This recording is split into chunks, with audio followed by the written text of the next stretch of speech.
Good morning. My name is Helene Hoppe, and I am head of R&D department in People Test System, which means that I'm also been highly involved in the development of this new product that we're going to present today. And with me, I have Mette. Mette is an instructor in our certification courses, and she has extensive experience within both HR and management, and then she's also experienced in using assessment tools for dark traits. So I think it's a really good combination here today. And just to start with a little bit of practical information, we have a ton of monitors around us. So if we seem a little unfocused sometimes, I assure you we're not. We're just trying to make sure that everything is working out fine. If you have any questions during the presentation, please just write them in the Q&A section of the Zoom, and Mette will try to monitor them during the presentation. Some of them will answer along the way, and some of them will take in the end of the presentation. And we're here for the next hour, so let's just get started. Yes. So before we start, we would like you to do a little mentee. So first of all, what do you consider a dark trait? So what is the first thing that comes to your mind? So please go in. 11, 18, 9, 4,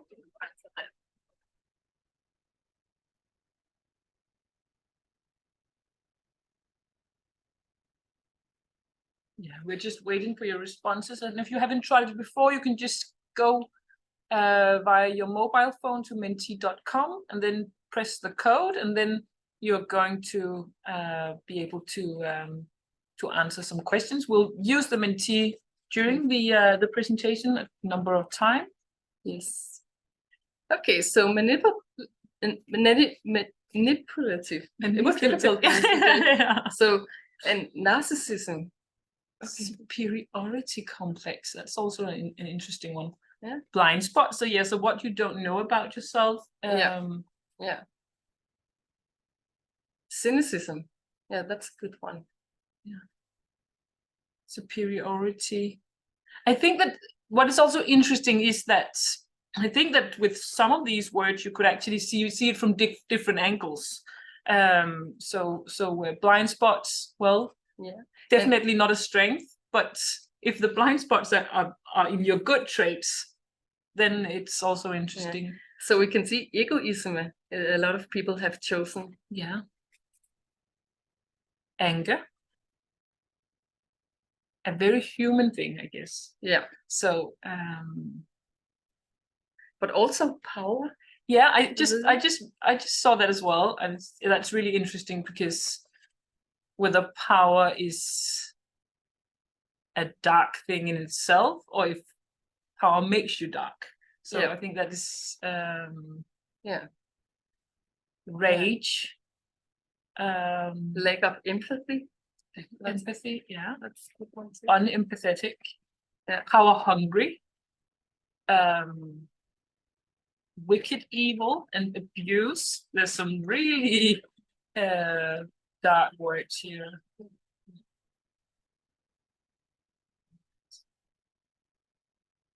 Still some.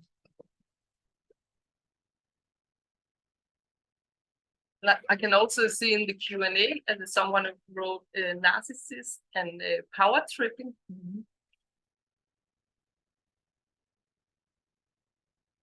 Yeah, so lack of empathy is only getting bigger. Oh, now it just disappeared again. I think that it just got even bigger. So, and manipulation and manipulative.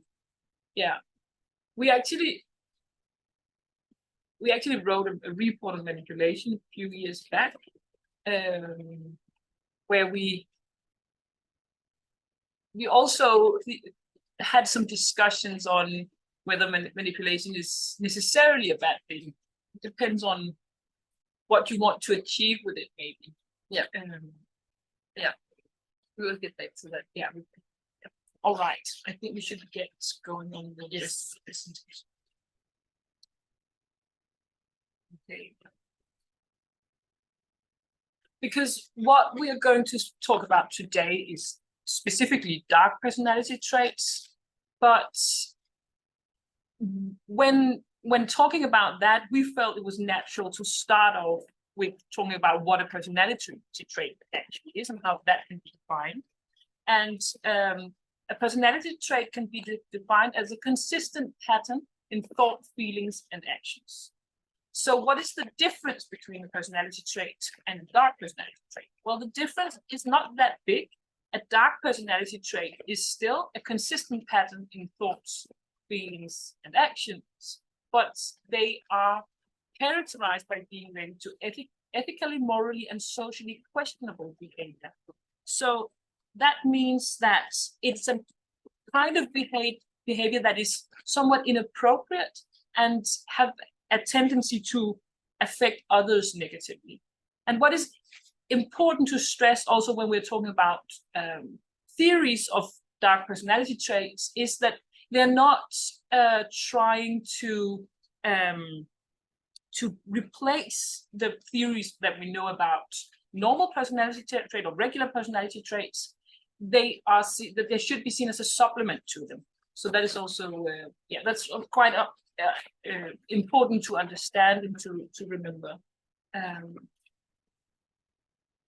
And when we are looking into this dark personality trait, to these dark personality traits, and also trying to measure them, we have found that there were two routes that we could, routes that we could take. There was the clinical route, where we would look at pathological traits. They would be the ones that we would look into in the clinic. They are the ones where you have mental health disorders, where you would have a low psychological functioning. And then there would be the business-oriented or the general human traits, where you can say that it's more aligned with regular personality traits, and where you can say that this is the kind of traits that we all have to some extent, and that you can find in each and every one of us. So when having to choose between which route to take in our research and in our development of our products, it has been very natural for us to go with the general human traits route. And it has because, well, we have to look at who is our target group, and we know that it's a very diversified target group that we're working with, but most of them are HR managers. Not many of them are trained psychologists or doctors, and therefore it has been very important for us to choose a route where we can still make sure that they actually have the tools that they can manage and that fit into their to their purpose. Also, we need to be aware that the context in which our tools are used is in recruitment and development. So we're not trying to make any diagnosis of any form. And also the interesting thing is to look at how the two of us differ, how people in general in business differ. And then we also need to take into account that our tools need to be, they are used in a high stake manner, meaning that the candidates that complete a questionnaire that we offer is generally used in recruitment or development, and there's something at stake when they do it. So someone else is going to look at it.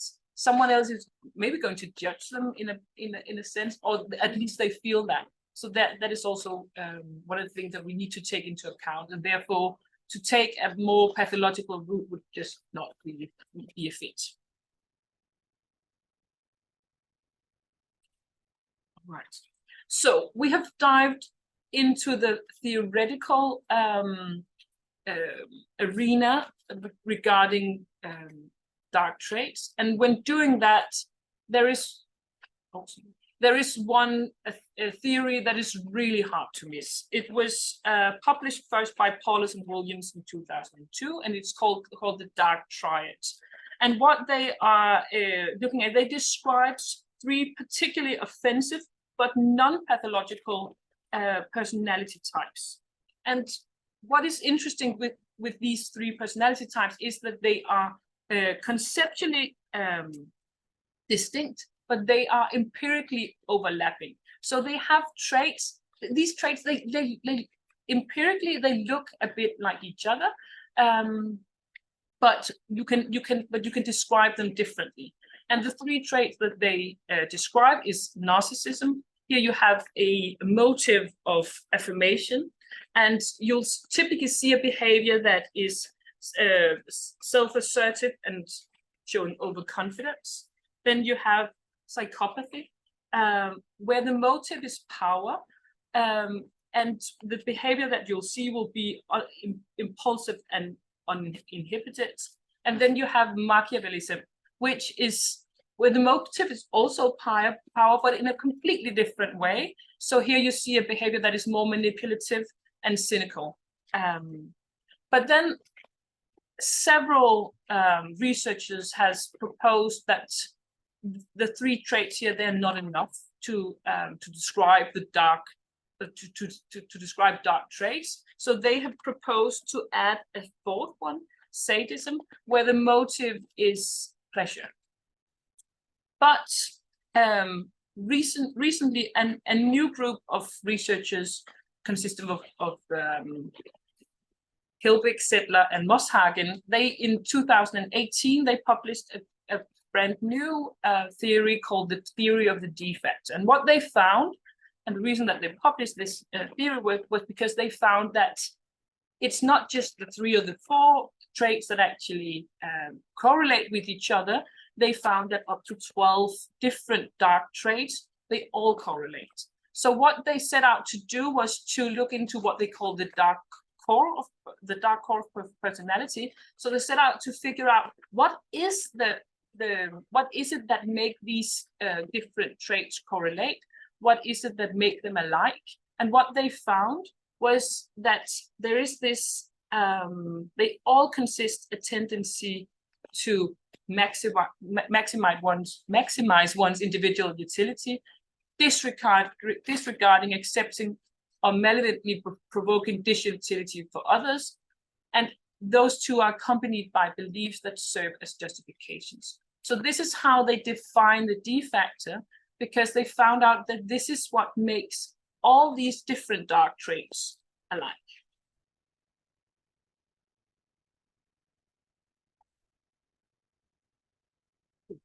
And what is rather beautiful about this theory is actually that it's based on research, it's based on empirical data. So even though it's a quite new theory, there is a lot of support for it already. So what has been found is that, and sorry, yes, I was just, you will all have the presentation after, yeah, you'll have an after mail with a lot of information, including the presentation. Sorry. Okay, where was I? So what has been found is that dark traits are associated with increased risk of crime, social problems, and organizational issues, especially if the dark traits are found in a management position, which is a very interesting information in light of what we're going to talk about today. And also because a lot have been asking, well, do we need this supplement for the regular theories of personality? And therefore, researchers have looked into whether or not there is correlations between regular personality traits and dark traits. And what has been found is there is correlations. Those correlations are meaningful. They're rather small, but still significant, but also that they are what you would expect. So they are meaningful. And therefore, what is concluded by that is that you have actually, you do actually get new information. You couldn't see the same thing in a regular personality trait, but also that these informations are actually meaningful in the light of personality theories overall. Then also there has been a lot of research on differences across groups, and on average, and I'm sorry, men score higher compared to women on the D factor. And this is also consistent with what we see in personality research. So here we would see that women tend to score higher on traits like empathy, for example, whereas men would score higher on traits like ambition and result orientation, and which would align with what we also would expect from the theory of the D factor. So we have a question. Mm-hmm. So is there anything that points to whether this is inherently biological or is it socially taught? Well, that is the biggest question of them all. Yes. When we talk about personality. And I think that in the very early day of personality theorizing, it was the general thought was that it was very biological. I think that today researchers agree that it's more of a balance. So you might have a biological disposition, but also the context that you live in, your upbringing, but also during your lifespan will have an impact on how your personality evolves over time. So also previously it's been thought that a personality is very much set in stone.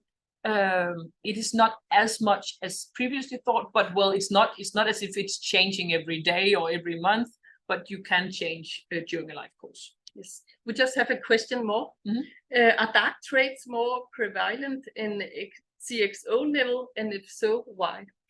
But we will get back to that. I think we will get back to that. Yeah. I think, yeah. Okay, just to finish this off, we also see a tendency that D factor will decrease with age, which is also aligned with what we see in other research regarding personality, because there you talk about the maturity principle, which would imply that people tend to be a bit softer, less sharp, not cognitive, but in terms of personality with age. So that is also very much aligned with what we see in regards to the D factor. So overall, we can say from research that the D factor, it's very meaningful what we find, and also that it is something different than regular personality traits. Yes. Good. So now we have come to one of the highlights of this webinar, because we have come up with a new product. So we call it the People Test Extend, shortened PTX. And the extent is to signal that this is a supplement to a personality test. So an extended picture of what we can expect from a person's behavior.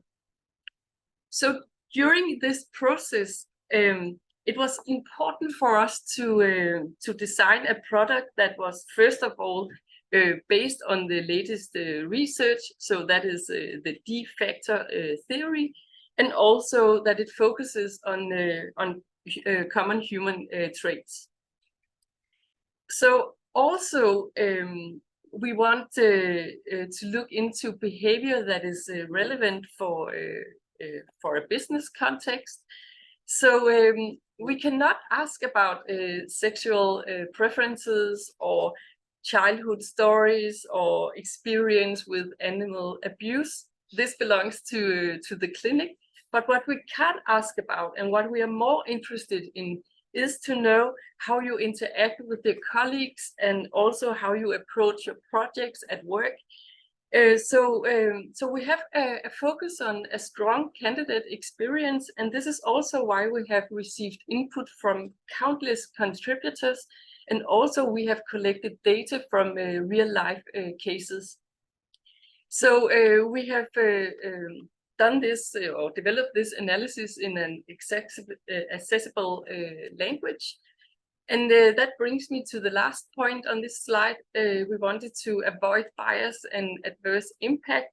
So we have tested more than 400 questions to find out how people would answer to those, and only a fourth of those were selected. So one of the criteria was definitely to ensure that the analysis has no embedded bias. Yeah, and I just want to share just a tiny bit of the research process here and the development of the product, because, well, it's like test development is definitely like babies. It takes a village. So it's had been a very, very, very long process. We started out in 2019.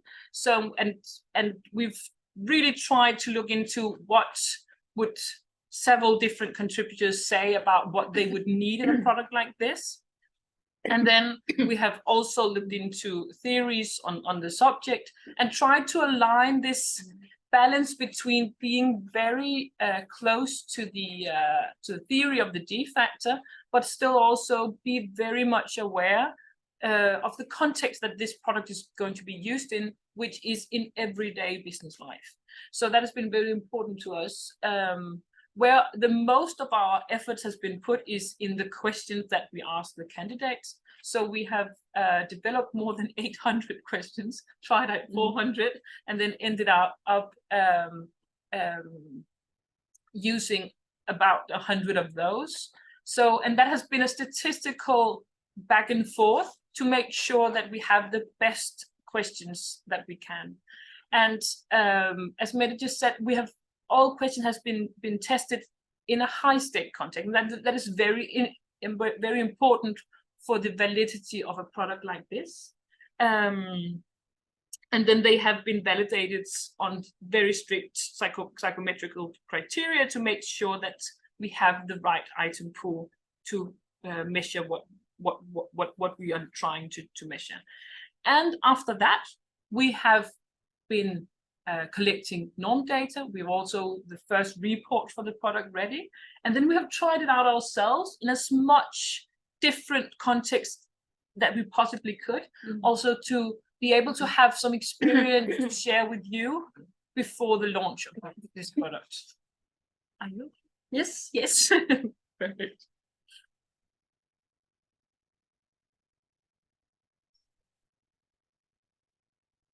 And the result is a proven product based and with a direct link to the D factor. So the product is divided into 3 main traits. The first one is selfishness, which is directly linked to the first part of the D factor definition.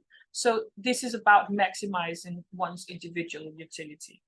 And what we look at here is the tendency to be self-overestimating and think that you're entitled to more than others. Then we have the second trait, which we call cynicism, and which is aligned with the second part of the D factor definition, disregarding, accepting, or malevolently provoking disutilities for others.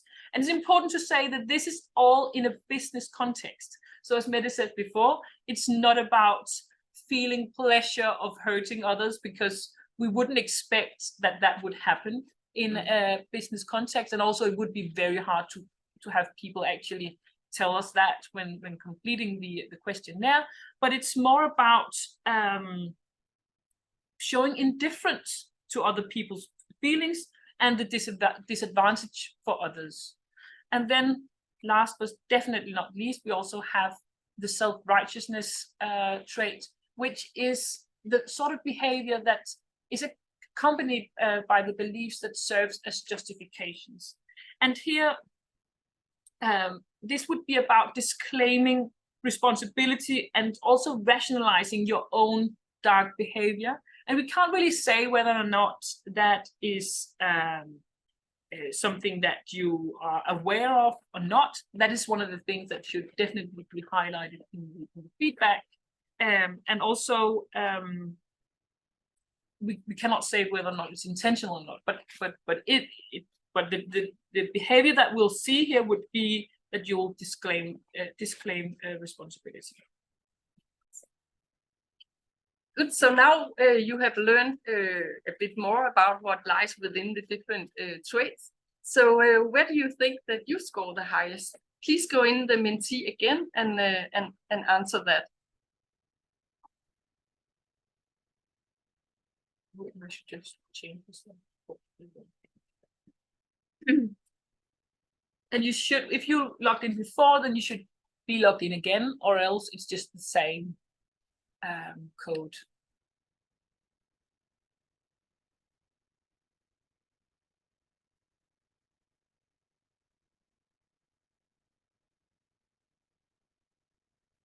So it looks like self-righteousness yeah. is the highest, Yeah. by far. So maybe that was just, can you please keep the slide on the website? And the code joined a bit later. You can see the code in the top. Yeah, I'm sorry if it's, I don't know if I could have put mentee in English. I didn't, obviously. So you go to mentee.com and then the code is 2207 8294.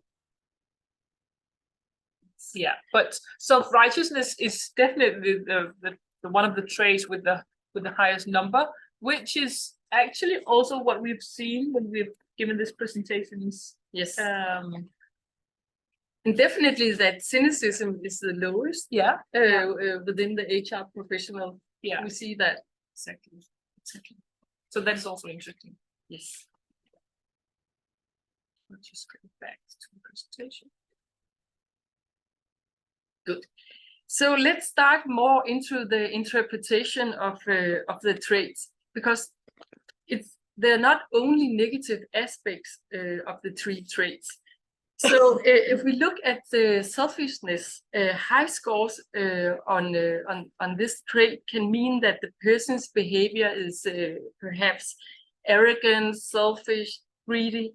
But also we can see behavior that is determined, confident, and self-motivated. So on the plus side, we would see plenty of drive and vigor. And this is kind of aligned with the modern management ideal. So if we look on the low scores on selfishness, we would see behavior that is more humble, selfless, modest, but also that this person becomes more self-blaming or self-sacrificing, indifferent to results, and maybe invisible. So the negative side of that is it's probably for a manager at least hard to inspire others when you don't believe in or thrive for the result yourself. So if we look at an example to that, so let me just say we haven't tested Elon Musk, but for us, in many ways, we see him as the living example of aspiration. So it's never good enough. It can always get better or wilder or bigger. So we can just think about Tesla, SpaceX, and the latest thing is Neuralink, which is a chip intended to eventually to control a computer by our thoughts alone. He has some quotes. He has said that if humanity doesn't land on Mars in my lifetime, I would be very disappointed. Or things like, never, I don't ever give up. I have to be dead or completely incapacitated. For my part, I'll never give up, and I mean never. So on one hand, we see a person with a huge driving force and inspiration, but we also see a person with a behavior that is more arrogant and selfish in a way that hurt other people. And we can just think about all the Twitter with him firing the employees through email, and also the rebranding to X without taking other feelings into consideration at all. So in one hand, a big inspiration, but on the other hand, would you like to work under him? So that's a good question, I think. Yeah, and then moving on to the trait of cynicism, and I know that yeah, it's not the first time that we've seen that HR that they score themselves lowest on this one, but it still have some potential. So on the positive side, scoring high on cynicism can make you direct, to the point, strategic or professional. That is a way that you can come across and that other people can see you. But it can also, on the negative side, mean that you come across as demeaning, manipulative, insensitive. And what you can say is that what you have with high scores on cynicism is a very focused person with focusing on business and business alone. So not that much of individual what's it called? Yeah, so individual needs, but focusing on the business. And we could say that that is many managers' most important task, is to make sure that the business thrive and not necessarily the people involved. I'm not sure if you should put it up that hard, but if we had to, and maybe that is a fair point to be aware of. And then on the low end of the cynicism scale, you'll have a person that will come across as honest, respectful, caring, which is very nice attributes to a person, but also that can also mean that they will be easily distracted, conflict averse, and sometimes naive. And that can be a bit problematic, especially for managers, if they take too much the individual needs into account. And just as another example, so for the ones who don't know this guy, this is Gordon Ramsay. He's very well known for a TV program called Hell's Kitchen. He's very direct in the way that he gives criticism to others.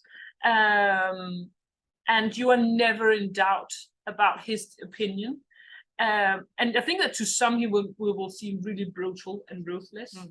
I think that if you ask himself, I think that he would say that he would do it for the good of the people that he gives his criticism, and maybe even that he will do it for the greater good. So he would also have a feeling that criticizing a chef who owns a restaurant, he's actually saving all the guests that this chef would potentially have in his restaurant. I think that he would say that. Is it okay to be brutal? I think it will definitely depend who you're asking. I'm not entirely sure if you can say that it's for the greater good, but I think that he would say so. So the last trait, self-righteousness, if you score high on that, we can see behavior that is cautious, self-protective, and solution-orientated. But you can also be seen as irresponsible, controlling, and maybe unscrupulous. So on the plus side, this person will always find a way through a headache and manage to look after themselves when something is tough or something goes wrong. So at the low end, we can see people that is more trusting, principled, and conscientious. But it can also mean that the person becomes more self-blaming, gullible, and rigid in their approach. So the negative side of that, this person can risk to carry a too heavy a burden and putting themselves in a quite vulnerable situation. So we also have an example to that, Donald Trump. So one of his quotes is, the idea of global warming was invented by and for the Chinese in order to make American manufacturing non-competitive. He has also said, I think it's great to apologize, but you would have to be wrong to apologize. I will definitely apologize sometimes, hopefully in a distant future, if I'm ever wrong. So it's never Trump's fault or mistake. It's always everybody else's So it is the Chinese, it's Mexico, Mike Pence that opposed him on the run on the Congress. So in addition to that, we also see a behavior that is very careless with the rules and regulations. So we can just think about all the thing about his tax papers, and also lawsuits are going on right now because he haven't lived up to the rules. So a good example to that, I think. So now we want you to do a little mentee again. So this time we want you to rate. So what trait do you find the hardest to deal with?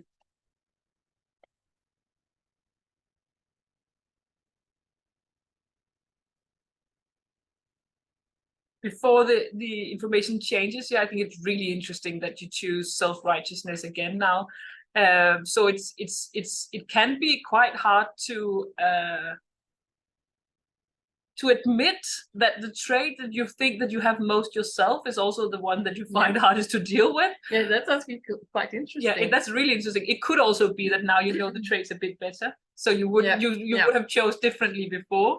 But that is really interesting, and maybe we just primed you because it was Trump that we showed you. That could also be. So but that might be some of the thing that you could reflect on. So why is it that you choose the same thing both times? Yeah. But it's interesting. It's really interesting. Yeah.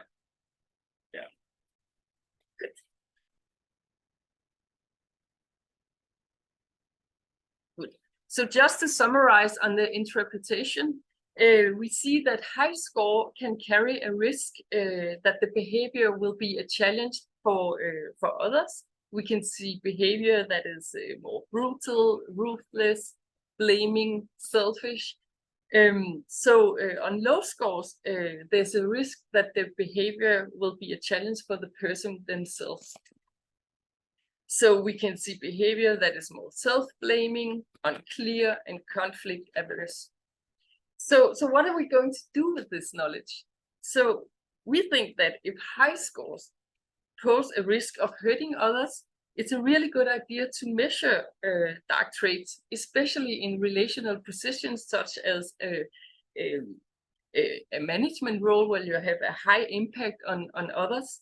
And it doesn't mean that we should just discard all people with high scores, but we should definitely look into the traits and the attributes to figure out so what value does it create, and also so what are the costs. So what do we want, and what can we what don't we need in the organization? So it's all about the match for the job.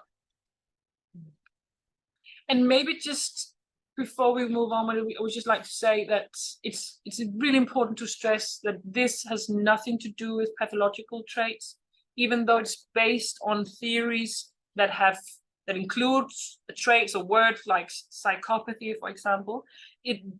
The theories, they don't work with the pathological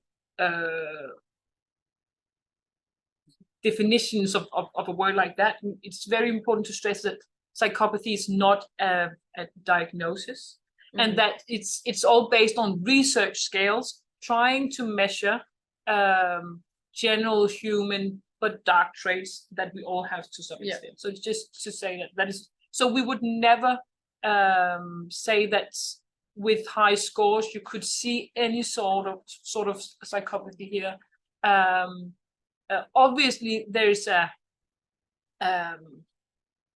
those two things are not completely sort of misaligned.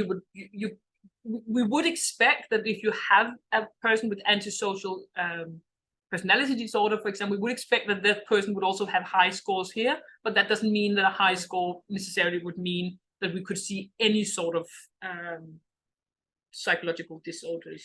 No, and we also have to remember that the lack of the dark traits can also be a problem in different roles in an organization. So it's not completely positive or negative. It's all about the match for the job. Exactly. And also that being tough on oneself, well, that won't make you the best version of yourself. And also in an attribute as confrontation, for example, having a low score doesn't mean that you will necessarily be very very positive in your communication. It can just be that you just don't communicate as much. So what would be the best? To have a manager who is honest, critical, sometimes brutal? Or would it be better to have a manager that just didn't say anything, that you never knew? You would have to guess. You would have to guess all the time. Yeah. So that is also so none of it is necessarily the best way to be a manager, and it will also depend on the match between an employee and a manager, for example. Yes. Yeah. Okay. And I'm not sure if it's a secret, but we in People Test Systems is rather high on the aspiration scale, which means that we're never really satisfied with what we do. We also think that we can do better, and we especially always think that we can do more, that we can give you more, and then we can do better for our customers. So we haven't only made a product, we've also made a report based on the product. So this is not just a product launch, it's also a report launch. So what we've done is that we have made a report on the dark traits in management, and that is also why we said before that we will come back to that. So do we find more of the dark traits in management positions or not? That is what we have looked into. And what we have done is that we've used, the report looks like this, and that will also be sent to you in the aftermail. So what we've done is that we've used the new tool here. So all data is based on the new tool. It's collected within the period of 2019 to 2023, and it's a very broad. The persons involved is a very broad norm group. It's a general norm consisting of people from 20 to 65 years, and from both the private and the public sector. And there's been a bit more than 10,000 people involved in this study. No. Did I do something? No, I don't think you did. But so people don't leave bad jobs, they leave bad bosses. This is a famous quote, you've probably heard it before, but we find it quite true. So sometimes maybe you will think that is it fair to measure the dark traits? Isn't it too sensitive if we have a candidate in front of us? But if we know that the employee well-being is at stake, maybe we just can't afford not to look at it. So we think that we do have a huge responsibility for the entire organization and the team if we place a manager in a job. So we cannot afford not to look into the dark traits. So if we look more into the results in this report, we can see that in selfishness overall, the higher up we go in the management hierarchy, the more selfish people are. So there's one point in particular where executives stand out from both employees and middle managers, and that is on self-interest. And self-interest, this is about prioritizing your own interests and needs over those of others. So executives tend to put themselves first and are not afraid of asserting themselves. But isn't that also the job of an executive, to delegate and to allocate resources and don't do all the tasks themselves? So another interesting thing is the employees. They score at the very bottom on all attributes in selfishness trait. So not only do they put their interests and needs aside, they're also less concerned with money and power and status, and don't tell themselves that they're better than others. So maybe it's important to find out what really motivates that group. So when it's not power and money, so maybe it's the content of the job, or maybe it's the work-life balance or something else. Okay. So when we look at, so we've looked into these four different groups: executive, middle managers, specialists, and employees, and compared the results to each other. And when we do that on cynicism, this is where we find the biggest difference between the groups. But the interesting thing is that there's no differences on the attribute of imperviousness, which means that managers are not being more uninteresting in the feelings and needs of others, which also means that the story about the very unempathetic manager, well, that's on a group level, that is not entirely true. Obviously, there can be individuals who show that kind of behavior, but in a group level, that is not what we see in the results. But what we do see is that both executive and middle managers, they are more confrontational compared to their employees, and also that executive especially score high on the alliance formation, which is where we find the manipulative behavior.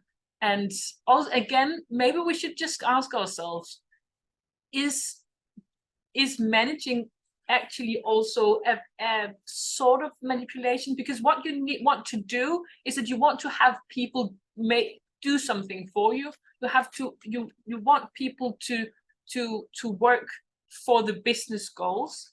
And we have been discussing this a bunch of times also in our report of manipulation. So is it better to be told to do something, or is it better to be manipulated in a good way? What the executives should definitely be aware of is that no one wants to know if they're manipulated. So they should be very aware of not being discovered when they do that. Yes. We just have a question in the chat. So it's about how do we present this to people when we want to test them? With the title alone, dark traits, would make people wonder whether this is something they should participate in.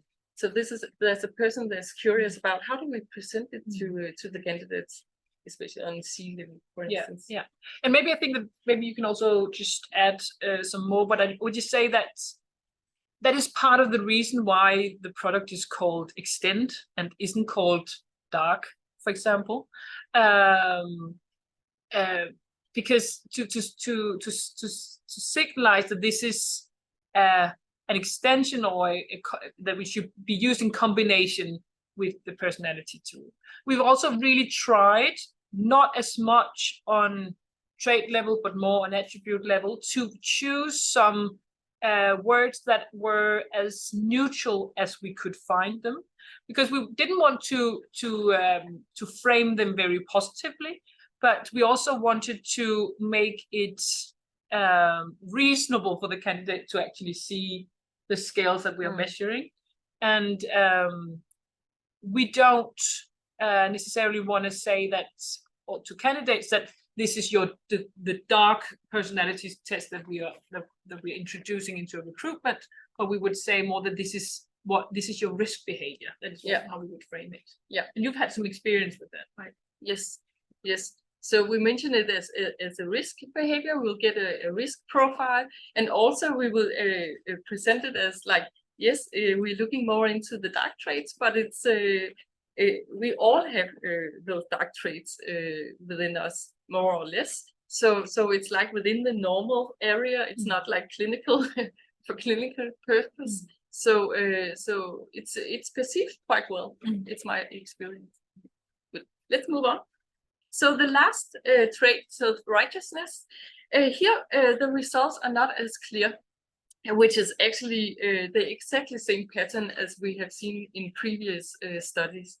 So managers are more selfish and cynical, but the poor and far-fetched excuses can be found at all levels. However, there are two differences I would like to emphasize. So middle managers, they score lowest on mistrust, which is about being skeptical of other people's intentions and finding it hard to forgive. So trust is a prerequisite for avoiding micromanagement. So therefore, we see this result as a positive thing. But there's also a message to be taken from this. So maybe we should look after the middle managers to help them maintain their trusting style without being abused. There's another thing as well I would like to highlight. So this is executive. They stand out on pragmatism, which is about putting aside rules and norms for a higher purpose. And given that the business is their responsibility, maybe this is not a big surprise that they are willing to go an extra length in order for a good cause. So, but as a bystander to their actions, maybe sometimes it can be necessary for the middle managers and other employees to speak up, which of course can be difficult in this power relationship. So maybe this is why sometimes things go way too far or wrong in an organization, because nobody dares to speak up to address like inappropriate behavior or yeah. And actually, we just looked into some research on self-awareness, and there we saw, so there's research telling us that managers are the ones that are least self-aware, and also the ones that have least feedback from others, because they because of this power paradox, because people are scared of doing so. Yeah, so that is interesting to know. Yeah. Okay. So just summing up on the report, we have the ones with, okay, there's only 3 steps on a what's it called, like a premier. You only have a gold medal, and silver medal, and a bronze medal, right? Yeah, so on the podium. On the podium, that's what it's called. Yeah. So the specialists come in third. Employees are even less dark than the specialists. The middle managers come they're in the middle, just as they are positioned, and then the executives come out on top. And the headline of the slide says the darkness still lurks at the top, and that is because we've seen this before. We've actually done studies like this before, and we see exactly the same thing. The difference is now that we have all these what's it called? All these so we can see on attribute level, so we can see the differences on specific traits. I just want to make sure what I need to say here. Yeah, and also that no news is in this sense is actually good news, because that also validates the results that we have. So researchers in general have the same results. We've seen the same results before, and now we see them again. That is a good thing, because it actually validates the product. What is a bad thing about that is that it also says a lot about the managerial ideal that we see. And we've looked into managers for years now, and there's a lot of talk about the managerial ideal having to change, but it doesn't really. And that is also what we can see from these results. So if we want these results to change, then we should definitely look into which kind of managers that we are actually hiring for the future. Because as long as we hire the same kinds of people, we'll have the same kinds of results. Yes.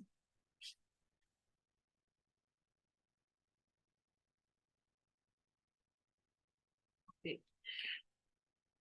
And why is it that we keep on hiring the same kinds of managers? Well, that is because these kinds of managers, well, they are very effective.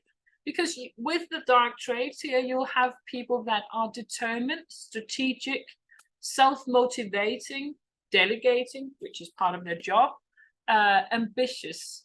But what we need to be aware of is that with that, we also have the dark side of these traits. So we'll also see managers being manipulative, arrogant, egoistic, demeaning, insensitive, controlling. And that is what we need to be aware of.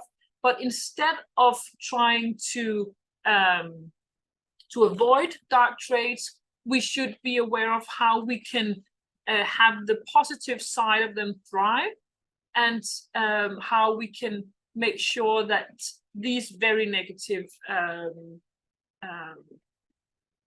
evaluations that won't be what we'll see in general business life. Yes. We'll just skip that due to the time and move on to talk about the self-awareness as a weapon, because we see it as a really good weapon against bad management. So by being aware of their own impact, managers are much more likely to moderate their behavior and avoid negative consequences. But it does require some self-awareness and also a desire to avoid putting others in a disadvantage. So both the traits that the clinical psychopath does not possess, but the rest of us within the normal range, we can actually master that. So how do we do it? So first of all, self-awareness really requires help, and therefore requires that the behavior is specified and that someone dares to highlight it. So analyzing dark personality traits can serve as a mirror and providing insights that are otherwise difficult to attain or recognize. But in order for this realization to take root, it's necessary that you can bring good examples to the table and do the ongoing feedback, so you can recognize inappropriate behavior and also raise awareness of the negative consequences. So here we think you have a special task that requires some courage, and from our knowledge for the HR profiles, maybe this is not the easiest or most natural task for you, but you have to remember so what are the consequences if you don't look into that. And then just on a side note, it's very important to be aware that everything is relative. So being measured in a PTX profile, what you see is the person's behavior in relation to the norm group, which is a very broad norm group representing all of business society. But you also need to be aware how is the organizational culture. Yeah. So what is considered normal in your organization? What is considered a harsh communication, or do people generally are they generally quite harsh on each other? So you need to consider that to evaluate the result and make sure that that you take that into account, and that you take also the individual managers' assignments into account. So what do you need in this position? Just as with every other personality trait.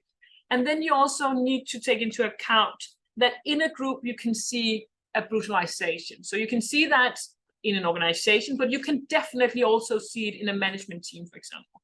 So if all the managers in the same team, they have high scores on cynicism, then you would also see that would be normal to them. And they need to be aware that what they can do in that room, they can't necessarily do in their own teams or in the entire organization. So not it's not so also this is not just about the managers knowing themselves, but also knowing the patterns that they have in different teams and what is acceptable in different cultures. Yes.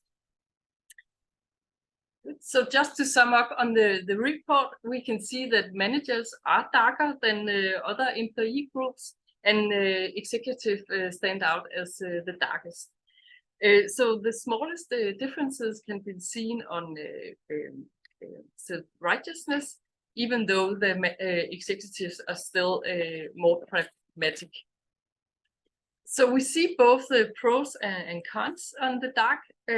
So the benefits will come especially when the manager's goals are aligned with the ones of the community and the business.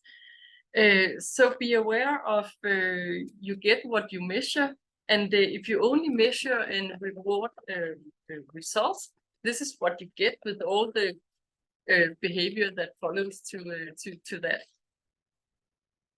Also, increased insight paves the way for compensation for negative behavior. So what you don't know, it's hard to compensate for. So where we should be really concerned is if a manager refuses to see the challenges in their behavior, then it's really uphill. Also pay attention to the culture fit. So cultures normalize behavior, for better or worse.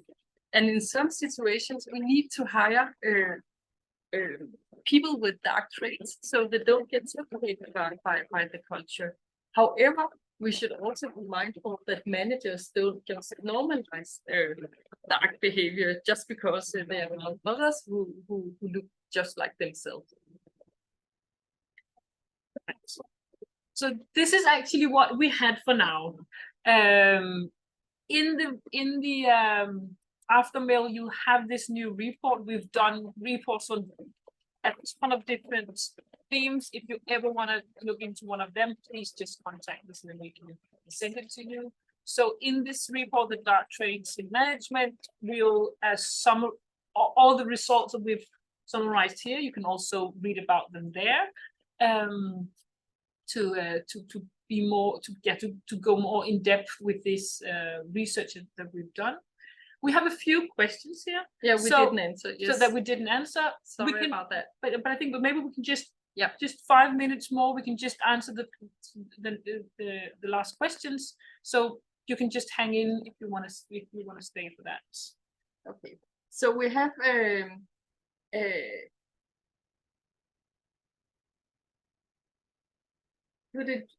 so in recruitment, could it be included in the PTP as an add-on where the candidates do not answer 2 tests, but just more questions, and we could have a 5 main group to discuss with the candidates? We are considering that, but we also need to take into account that would mean that candidates would have to answer almost 400 questions in the same session.